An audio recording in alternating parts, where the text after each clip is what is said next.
गुप्ता 4 भाइयों से उनको जो उनके फादर ने नियुक्ति पत्र दिए थे या उनको उनका अधिकार था, तो उनको अभी जैसे ये पूर्व में आपने सुना होगा कि जिस दिन तेज बारिश हुई थी तो अचानक से वो पट्टियों के मकान थे तो वो धंस से गए थे। तो इन परिवारों में एक फैमिली ऐसी थी जिसके फादर की अभी डेथ ही हुई थी। उसकी 6 बेटियां थी, जो गोविंद सेठिया के नाम से था, वो मेरा मित्र भी था। तो उनमें बच्ची है, दोनों बच्चियां मेरे पास आ गई और वो रोने लगी। तो उन्होंने मेरे को पूरी जानकारी दी कि ऐसा ऐसा विषय हो गया। उसके बाद एक सुनीता थी लड़की, वो विडो लेडी से 30-32 साल की लड़की है, उसके 2 बच्चे थे, वो भी घबराई हुई थी। एक लीलाबाई बुजुर्ग थी, एक रमेश वर्मा थे। ऐसे करके 4 परिवार वहाँ लंबे समय से रह रहे थे। तो उनको अचानक से ऐसा एहसास हुआ कि हमारे रहने करने की व्यवस्था पूरी तरह से ख़त्म सी हो गई। और वो अचानक से जो छोटे भाई थे गोविंद जी गुप्ता, क्योंकि क्या उस पर एक चस्पा कर दिया था, खतरनाक मकान के थ्रू एक नोटिस चस्पा हो गया था नगर निगम की ओर से। तो वो घबरा गए थे कि अब तो हमें बाहर होना पड़ेगा या बेदखल होना पड़ेगा। जैसे ही वो मेरे पास आए तो जो दिनेश गुप्ता जी थे, बड़े इनके भाई जो चारों में, तो उनसे मेरे पारिवारिक संबंध है। हम बरसों से हमारे फादर के टाइम से उनके साथ रहते हैं। तो उनसे मैंने आग्रह किया, भैया के ये लोग बहुत दुखी हैं, बहुत गरीब है और आप बड़ा ईश्वर की कृपा से आप सक्षम परिवार के हो, तो इन्हें आप डोनेट करने के हिसाब से या मन बनाने के कुछ ऐसी राशि ले लें अपन, जिससे कि इनका नामांतरण भी हो जाए और ये मकान मालिक बन जाए।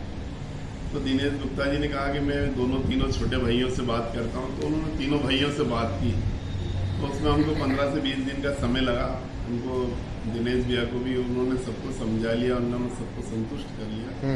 उसके बाद उन्होंने बोला कि यार एक छोटा सा कार्यक्रम इसका करके हम इनको अधिकार पत्र दे देते हैं कि भैया हाँ ये मालिक बन जाएंगे।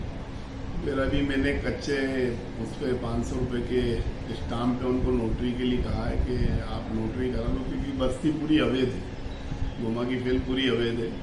तो मैंने वो नामांतरण इनका हो जाएगा तो मैं वहाँ उस नोटरी के आधार पे निगम से उनके हाउस टैक्स की रसीद उनकी कटा लूँगा, उस आधार पे वो मकान मालिक बन जाएंगे। तो ये प्रक्रिया जो है कब तक पूरी हो जाएगी? मैं इस हफ्ते में करा लूँगा उसको। जी।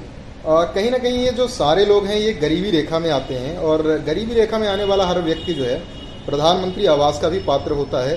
तो जैसे कि अभी आपने इनकी तत्कालिक व्यवस्था करवा दी है, चूंकि इन्हें ज़रूरत थी, आगे आवास योजना दिलाने के संबंध में क्या कुछ प्रयास किए जाएंगे? देखिए, हमारी पार्टी, हमारे प्रधानमंत्री जी, मुख्यमंत्री जी का एक ही उद्देश्य है कि अंतिम छोर के व्यक्ति के तक हम सेवा कार्य करें और उनके बीच पहुँचें। उसी श्रृंखला में जैसे प्रधानमंत्री आवास योजना जो है, इसमें होता है कि जैसे अभी आप फर्स्ट यानी 1 रूम का फ्लैट लेते हैं, 1 रूम किचन लेट बाथ का, तो 7.5 लाख रुपए का है। ठीक है। सेकंड का 16 का है, थर्ड का 23 लाख का है।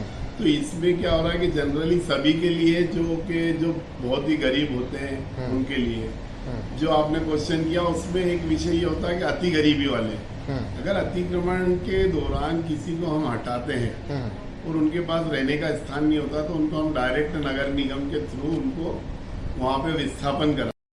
जोर से बोलिए ना। हम 35 साल से यहाँ रह रहे हैं। हमारे पिताजी गरीब वर्ग के थे। अब हम जैसे जैसे गुजारा कर रहे थे वहाँ पे, और अब पार्षद जी ने हमारा काम करवाया। अच्छा, तो क्या मतलब दिक्कत क्या आ रही थी, क्या हुआ क्या था?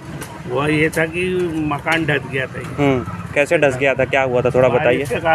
बारिश के कारण हाँ, वो थोड़ा तकलीफ में आ गए थे, तो खाली करके अभी किराए में रहना है।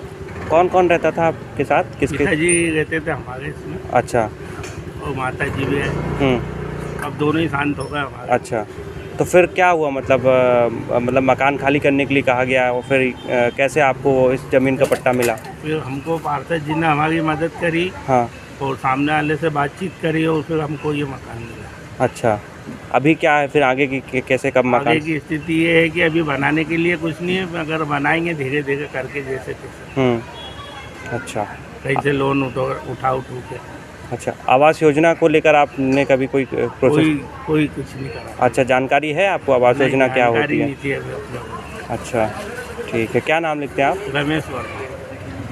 खतरे का है, मतलब किसी को नुकसान हो जाएगा तो इसलिए खाली करना पड़ा और मकान किराए का लेना पड़ा। अच्छा, तो फिर बाद में जैसे सुनने में आया कि आप लोगों को पट्टा दिलवाया गया है। हाँ, भाई साहब ने हमारी बहुत मदद करी इस मामले में, नंदकिशोर भाई साहब ने। अच्छा, तो आपने सबसे पहले किसको शिकायत करी, क्या है थोड़ा? हमने भाई साहब कहीं गए थे, शिकायत उन्हीं से की थी, उन्हीं कन गए थे और उन्हीं ने हमारी मदद की।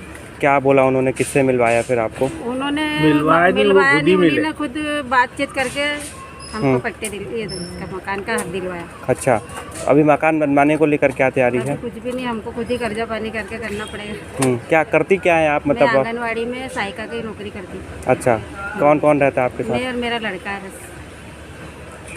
क्या नाम लिखते हैं आप? मैं सुनीता।